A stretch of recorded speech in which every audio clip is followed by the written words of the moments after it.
Welcome to my no bullshit basic Augmentation Evoker guide. WoW finally has a support class and the playstyle is all about keeping strong buffs on your teammates while doing your dragon things like breathing fire and flying around. Like every other support class, Augmentation Evokers shine in group situations, so I will only cover the playstyle in groups or raids. Now let's talk talents. You have tons of choices, but to keep things simple, here are two talent trees. One for raiding and one for Mythic Plus.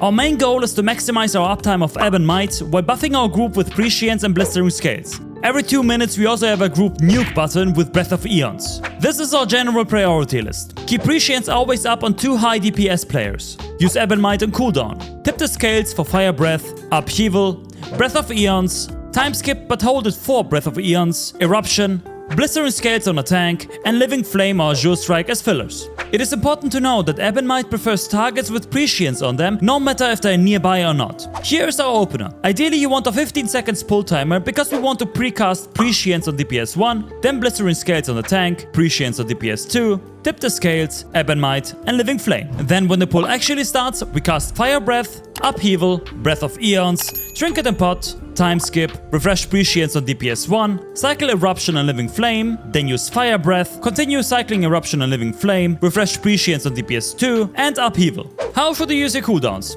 Our goal is to use Breath of Eons and Ebb and Might as often as possible, while lining it up with the cooldowns of the other DPS players. When they are about to use their cooldowns, you want to do this. Cast Prescience on them, cast Ebb and Might, use your Empower spells to give them the Shifting Sands buff, and cast Breath of Eons to massively increase their damage. One big strength of Augmentation Evokers is all the utility they provide. The difference between a good and a great Augmentation Evoker is the ability to judge when to DPS and when to help out your team in your downtime. If your team feels safe, they will do more damage, so take them under your wing. Now for the set prio. You want to heavily prioritize Mastery, then you want Haste and Crit, and then Versatility. Also, don't let the detailed DPS numbers fool you, because it doesn't show the actual damage you provide for the group. That's it for my basic Augmentation Evoker guide. Special thanks to my friend Vozokris for providing me the in-game footage. Thanks for watching, bye bye.